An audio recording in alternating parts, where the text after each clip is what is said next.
Hey, I'm Chris Broderick from Megadeth, and you're watching QTV.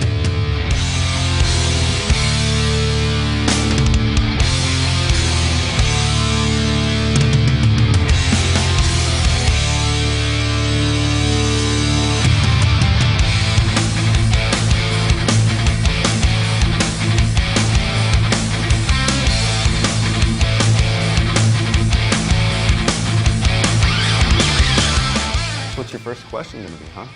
What are you going to ask? You're not helping at all. Hi, I'm Josh with QTV Music, and I'm here with Chris Broderick from Megadeth. Hey, what's happening, everybody? So, Chris, this is the first time Gigantour, or Megadeth in general, has come to Kingston. Why'd you choose to come to sort of a smaller city on this tour? Honestly, it's not really in our hands. It's more a package is kind of put together, and I'm sure it's brokered between the venue owner and the promoter and the management and stuff like that. So at the end of the day, when we see the final package and it's presented to us, that's when we're like, okay, yeah, we'll accept that. Okay, cool. So, it's awesome to be here because this is the first time we're playing Kingston. But as far as how it happened, I have no idea. Well, speaking of things that may or may not be out of your hands, the lineup for Gigantour, like you guys are playing with Motorhead this year, and that must be super amazing. So how do bands get onto the Gigantour set list? Is there an application form? Is it invitation only? Yes. We have you come in and apply. It's this Gigantour request form. And no, what happens is, I'm sure it's a multitude of things, and it's not necessarily in my hands as well. But we all kind of, we have bands that we'd like to see on here, so we'll always mention them and stuff like that. And sometimes that happens, and then a lot of times it'll be management putting it together. And also, it depends on the other band's availability as well. Yeah. There's just so much coordination that goes on behind the scenes. It's crazy. And when you joined Megadeth in 2008, Gigantour was sort of one of the first things that you did with the band, correct? Yeah. Sort of thing. So is this sort of a full circle coming of age thing? Do you feel it's like a landmark playing your second Gigantour with Megadeth now? I think it's awesome to be doing it again because it's another kind of like tour that's based around Megadeth and people that we'd like to see touring with us. Yeah. And so, being in that position, it affords us the ability to be able to go out and sound check daily and make sure that our setup is exactly the way we want it, instead of what you would call like a throw and go, which is where you throw the stuff up there and then you hope everything works the way you want it to when you go up and play the show, right? Which typically it doesn't, so you just kind of go with it. But in this case, you got to feel a little bit more comfortable, a little bit more prepared. So. Well, fair enough. Have you been out in the city at all, seen some sights, or have you just been sticking close and in here for 40 minutes? So no sightseeing in mind? Not yet today, and I doubt we will. We're actually going to head straight to Toronto. So. Oh, wow. Yeah. Busy. I was going to invite you to my house for dinner after, but... I would accept. What do we have?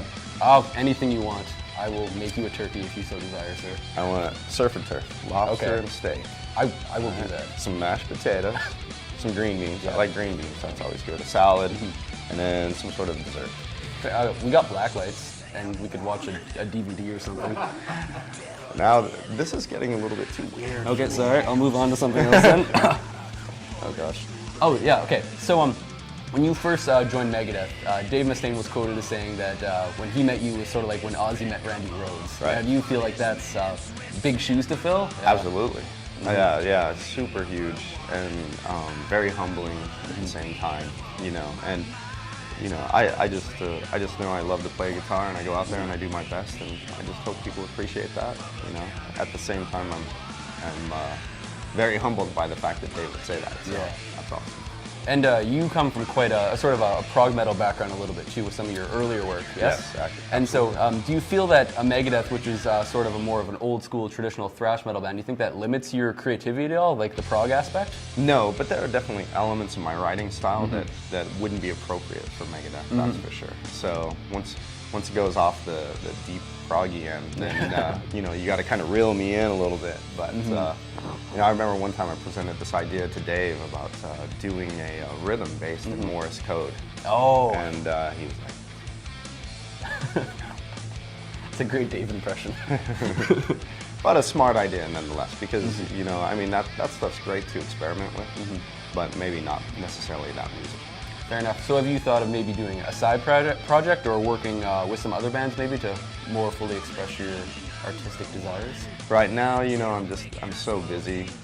We're touring, writing, always doing things. So I haven't even had a chance to even consider that. Yeah. Well, your album 13 just came out in November, right? November 1st? Yes. And so that's gotten some pretty good reviews. How much of the album can we expect to sort of see on Gigantour this year? Well, there may be different songs that creep in and out. You know, right now we're playing 3 songs, I believe, tonight. Okay, So we may throw in another one, you never know. But yeah, so we're trying to still give a good variety of the discography, but at the same time represent 13. Yeah, fair enough. No, I've seen you guys twice before, actually. I saw you at Gigantour 08 and then this past summer at Heavy TO. Oh, nice. Which is awesome, and you guys always do a nice balance of the classics and the new stuff, so it keeps your wide range of fans happy, which is, I think, super nice.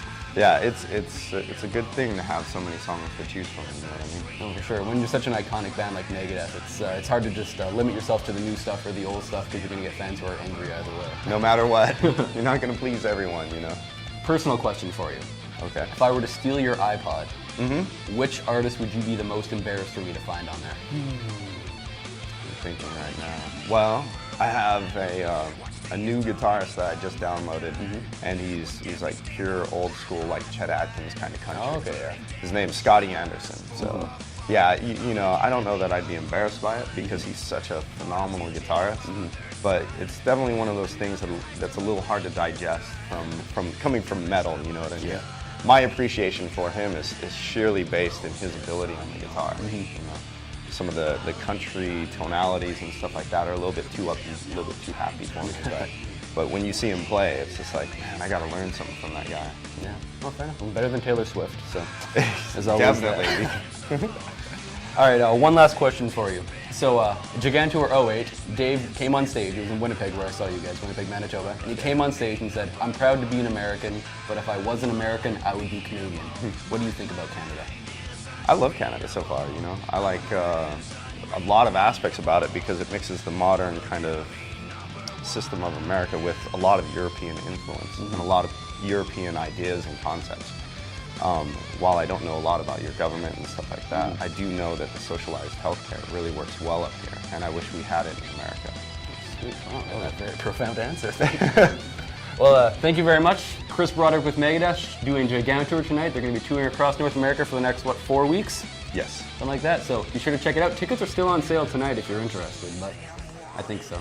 That's probably a bad thing to say. I better go buy a couple. I want to see the show. Anyway, thank you very much. Sure. Gotta pull it to the head.